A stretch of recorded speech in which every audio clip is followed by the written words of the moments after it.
Imagine this for a second and don't look away, because this isn't a Hollywood scene.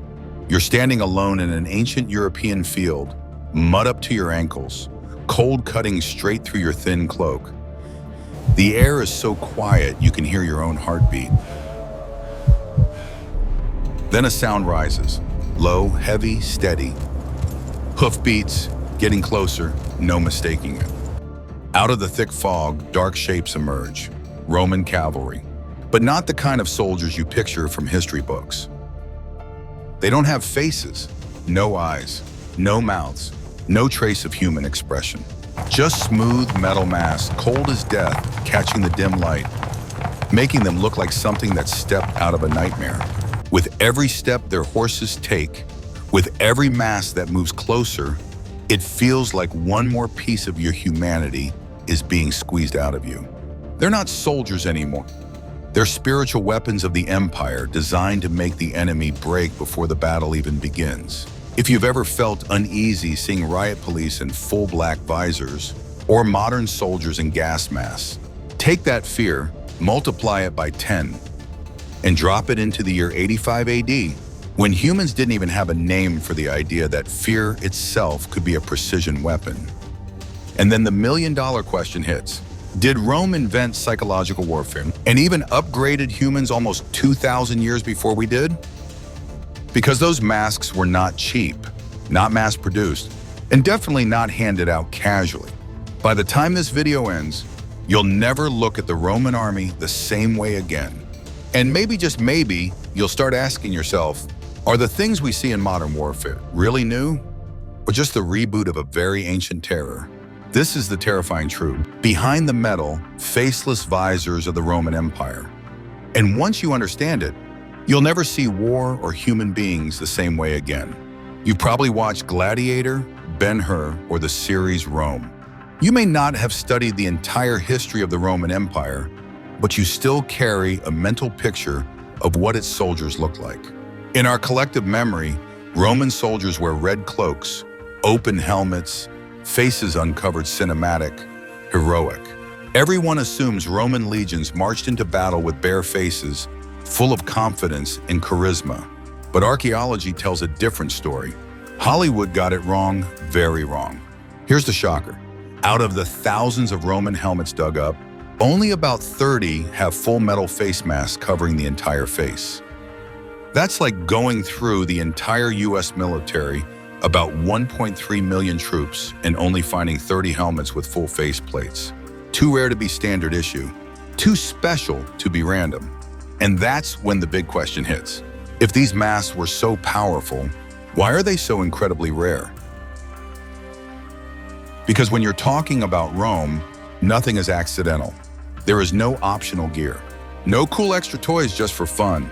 Everything in the Roman military, from sandals and spears to these metal masks, had a purpose, a function, and a strategic reason behind it. And it's exactly this out-of-place nature of the face mask that makes them one of the most intriguing mysteries of the Roman army. A mystery we're about to crack open.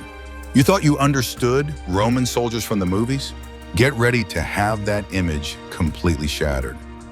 Because the truth is 100 times more interesting. Clue number 1, the mask from Britain.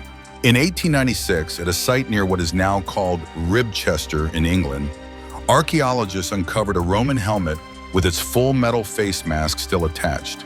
And what stunned them wasn't its size or weight, but the level of craftsmanship. They could see eyebrows carved in fine detail, hair strand by strand, cheekbones modeled in perfect relief, a calm, almost meditative expression, something completely at odds with the brutality of the battlefield. It didn't look like a weapon. It looked like a sculpture someone had been forced to turn into armor. Art turned into armor. But then comes the second shock. The metal itself was anything but ordinary. When researchers analyzed the alloy, the surprises kept piling up. The bronze they used was far more expensive than standard iron. The mix was lighter, more comfortable to wear. And most importantly, it was incredibly resistant to rust. This was not mass-issue gear. This was the product of serious investment and deliberate choice. But the strangest part was this. Not a single mass showed real battle damage. No pitting, no deep cuts, no dents from impact. The surface was almost too perfect. A weapon that didn't behave like a weapon. It didn't look like something that had been through life and death combat. So where did these masks actually show up?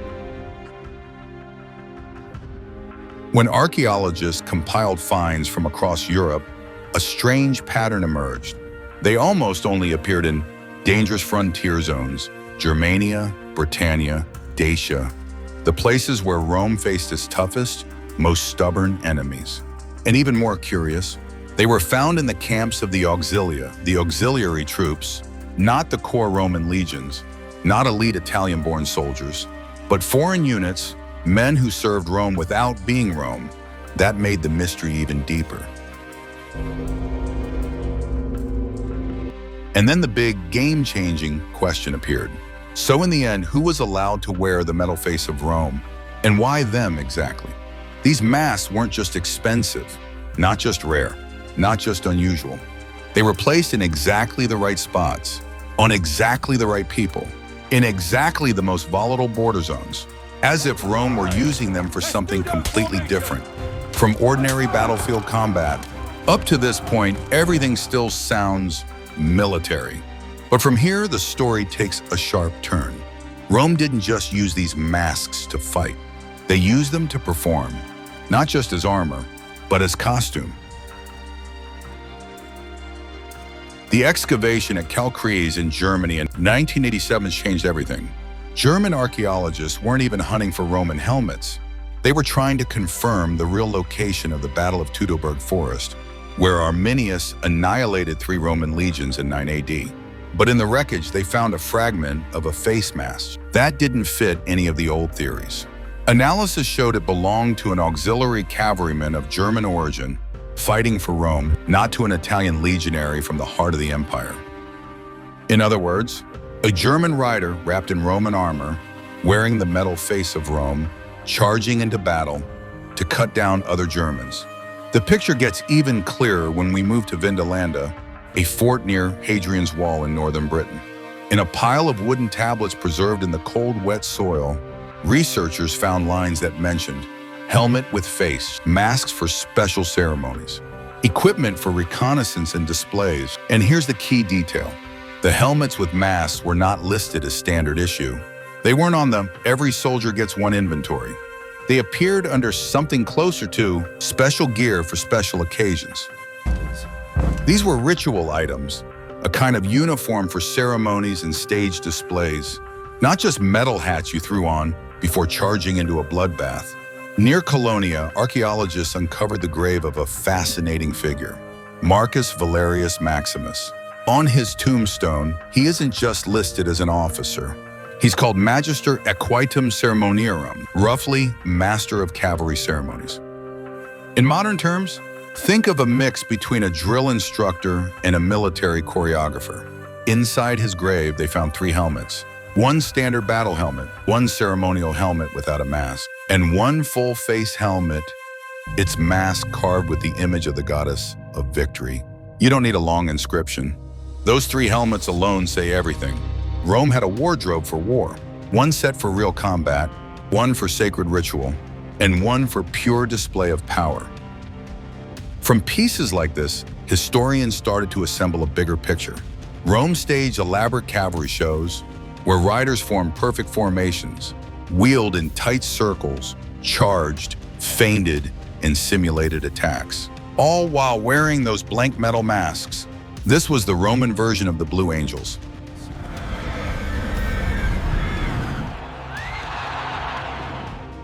A military parade in Washington, D.C., but on horses and in steel. Their Super Bowl halftime show, except the point wasn't entertainment. The point was to make everyone watching understand. On a gut level, this empire is not to be messed with. Tribes along the frontier were invited to watch in person.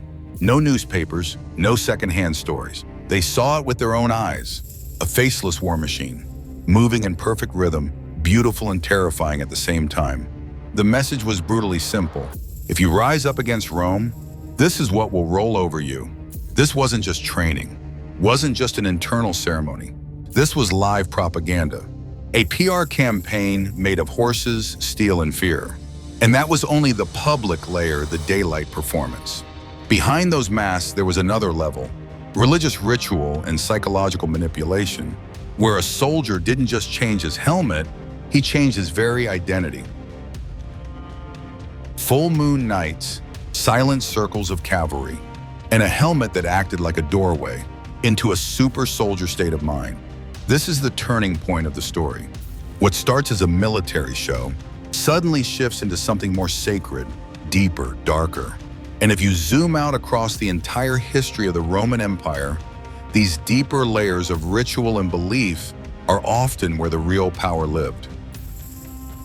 In 2009, in the archives of the British Museum, a researcher opened an old box labeled Misc Roman Fragments. No one expected anything important inside a box like that. But along with a bronze mask fragment, he found something that changed the game completely. Words scratched inside the helmet. They read, "For the ceremonies of Mars, for the rites of the god of war. 6th hour, the 6th hour of the day, around noon, full moon. Only to be used under a full moon." We're talking about instructions engraved inside a Roman face mask. Imagine opening a high-tech device today and finding the user manual etched into the casing itself. Now roll that back 2,000 years and realize this device was meant for holy war rituals. At that moment, scholars understood these masks weren't made to show off. They were made to serve a ritual. Element analysis revealed the bronze didn't come from just any mine. It came from Mount Pangaio in Thrace. This wasn't ordinary metal. In the ancient world, Pangaio was famous for producing some of the purest bronze in the Mediterranean, supplying metal for casting statues of the gods in major temples. In other words, these masks were made from sacred bronze.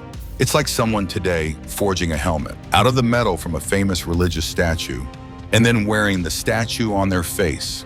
Not standard gear, not scrap metal, but holy bronze turned into a second skin. Along the Syrian frontier in the ruined city of Dura Europos, researchers found records describing the rituals performed before a major military campaign began. The ceremony had a name, Sacra Equitum, the sacred rites of the cavalry. Its most important command was painfully simple: put on the face of your ancestors. The Romans believed that when a soldier put on the mask, he wasn't fighting alone anymore.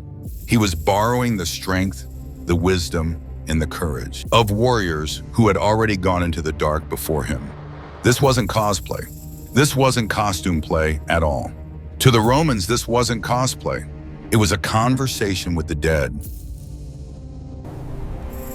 Now picture this.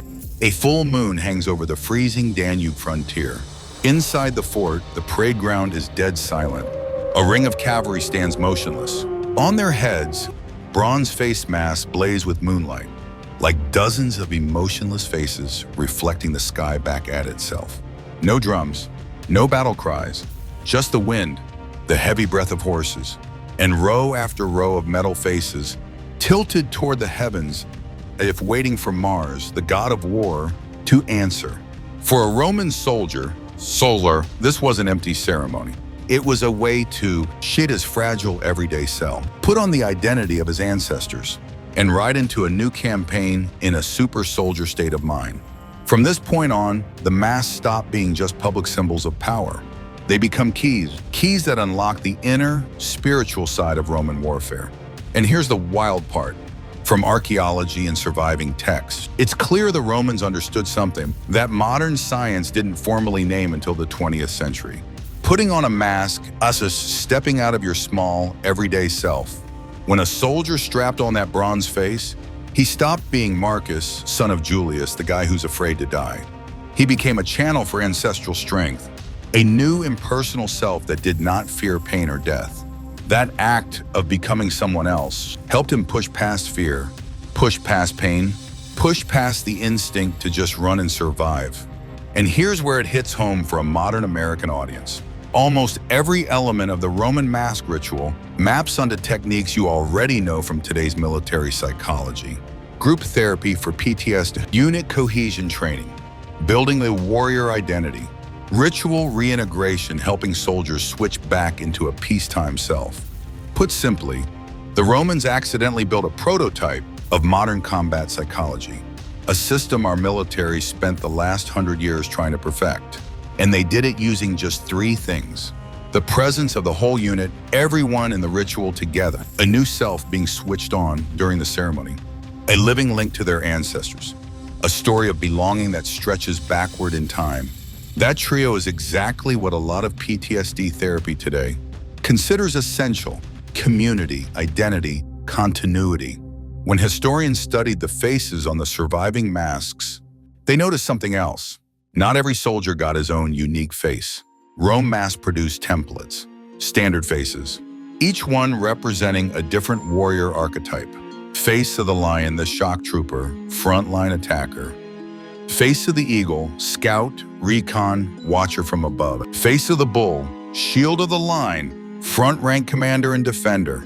For an American viewer, you can think of it like this.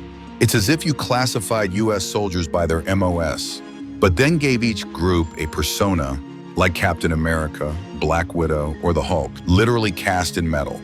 Rome didn't just assign jobs. Rome cast those jobs into symbols, and then told its soldiers, this is who you are when you put this on. They weren't just wearing gear. They were stepping into a role. That psychological role assignment, a tool modern armies didn't fully lean into until the 20th century. Medical writings from the time of Galen describe something eerie. Many veterans, he says, simply could not live a normal life unless they were wearing their ritual mask. They couldn't sleep. They panicked. Their emotions spun out of control. Some of them said they could no longer find their own face. Read that in modern language, and it's hard to miss the point. That is a direct description of PTSD. No mask, their identity collapsed. They fell apart. The mask had become a kind of psychological armor, the only thing holding together the warrior self and the ordinary human underneath. Which leads to a brutal, fascinating conclusion. Rome didn't just invent armor, weapons, and battlefield tactics. Rome had almost by accident invented an early system of human enhancement using psychology. No pills, no implants, no tech.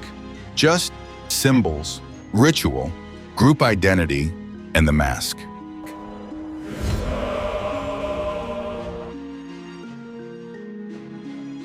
And out of that, they forged soldiers whose minds could push far beyond normal human limits.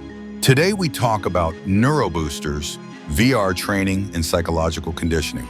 But 2,000 years ago, the Romans were already doing it with a metal mask. You might expect a system this sophisticated, part religious ritual, part mental conditioning, part power symbol, to last forever. But every system, no matter how brilliant, has a breaking point. Rome hit that breaking point when 3 storms hit at once: religion, money, and military reality. When Emperor Theodosius III made Christianity the state religion, every pagan ritual instantly became a target. In a famous decree, he essentially declared, no soldier may wear any face other than the one God gave him. With that single sentence, a mass tradition that had lasted more than 300 years was suddenly branded heresy, demonic, dangerous to the soldier's soul. Objects that had once been holy were now condemned as sins to be destroyed. In that moment, spiritual authority crushed psychological warfare. A line in a law code did what no enemy army ever could. It killed a 300-year tradition overnight. But religion was only the first blow. The second was colder and more practical. Rome went broke. Those helmets and ritual masks weren't made from scrap metal. They were cast from sacred bronze, the same high-grade metal used for temple statues. Modern metallurgical analysis shows that this bronze came from mines in Thrace. By the 4th century, though, Gothic raids slammed those mining regions. Supply lines were cut, and the cost of producing a single mask shot into the stratosphere. Rome simply could no longer afford to maintain a priest-warrior elite with such expensive gear. Then came the 3rd storm. The battlefield itself changed. The last decades of the Western Roman Empire were chaos on fast forward.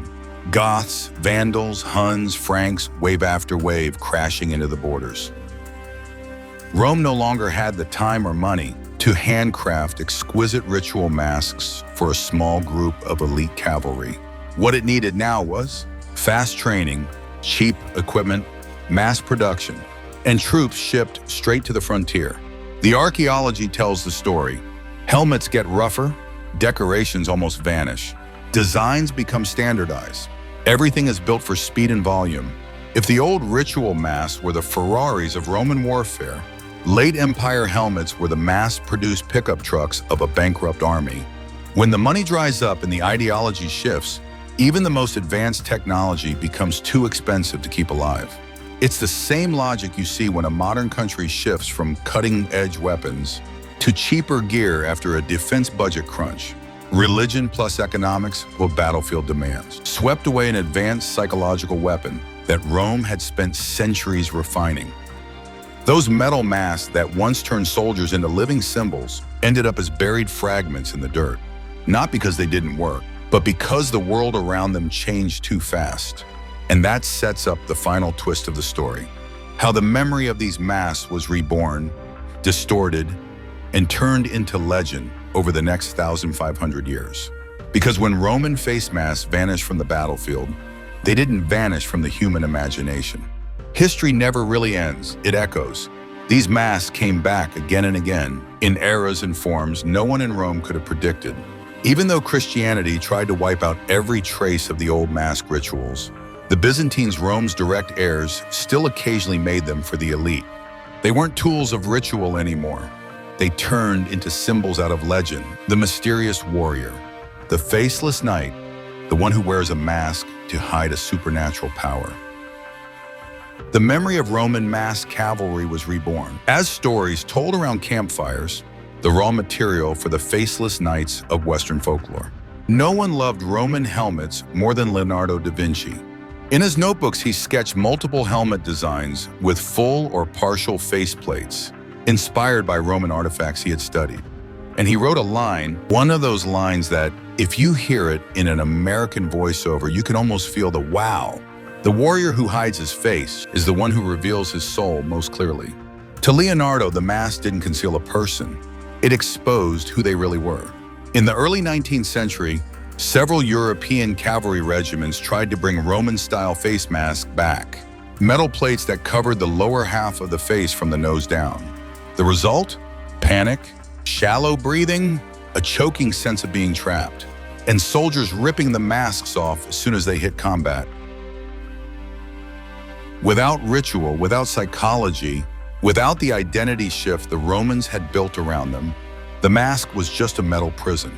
Then in 1915, the world met a new horror, chlorine gas at Ypres. For the first time in history, armies on a massive scale had to wear full face masks just to stay alive. World War I engineers actually studied Roman helmet design for ideas on how to build modern gas masks. They looked at how the metal hugged the face, how it stayed in place, how wide the field of view was, how air flowed, and the geometry of the surviving Roman faceplates. Rome, almost 800 years gone, was still shaping the survival tech of modern warfare. And that leads to a chilling, almost ironic punchline.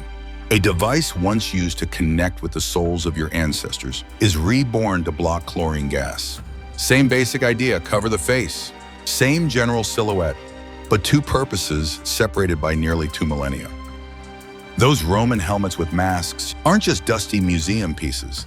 They're ghosts that altered how the West imagines a warrior and even helped shape the technology soldiers used to stay alive. From the faceless rider of Roman frontiers, to the faceless knight of the Middle Ages, to the gas-masked infantrymen in a World War I trench. After more than 20 minutes of talking about helmets, masks, rituals, the god Mars, and these faceless riders, the real question is no longer, what did the Romans do? It's, what does all of this say about us, about the world we live in right now? Because if you strip away all the ancient dressing, this story boils down to a single idea. War isn't just about killing. War is a technology for reshaping human identity. The Romans understood that early. They didn't just forge swords and helmets. They forged the person inside the armor.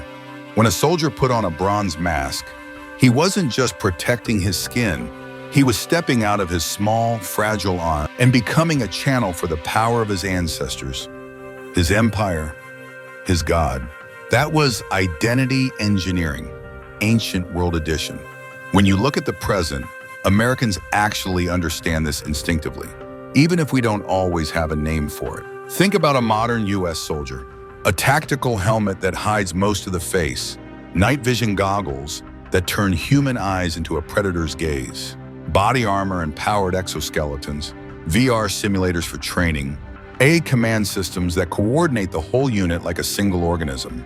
Layer by layer, every piece of gear changes how that soldier feels about himself. From "I'm a single, fragile person who can die" to "I'm a part of a bigger war machine, stronger, faster, more than just me." So the question almost asks itself, are we really that different from a Roman soldier? When he put on a sacred mask to become more than human, back then Rome used ritual, myth, and masks to upgrade the human being. Today we use brain-machine interfaces, performance-enhancing drugs, battlefield psychology and resilience training, programs that literally talk about a professional warrior identity. One side is ritual and myth, the other is code and neuroscience. But the fire we're playing with is the same, the belief that humans can and should be upgraded. Here's the twist. The Romans, maybe without fully realizing it, were already touching the thing we now call human enhancement or even transhumanism. They were trying to turn a soldier into a stronger version of himself. But they also understood the price. To become stronger, a soldier had to be willing to lose, at least for a while, his ordinary self.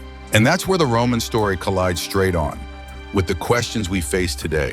When you wear a VR headset for hours every day, when algorithms nudge what you think, watch, and believe, when we talk about brain implants, powered armor, and upgrading the human species, we're replaying the same equation an empire 2,000 years ago was already working on.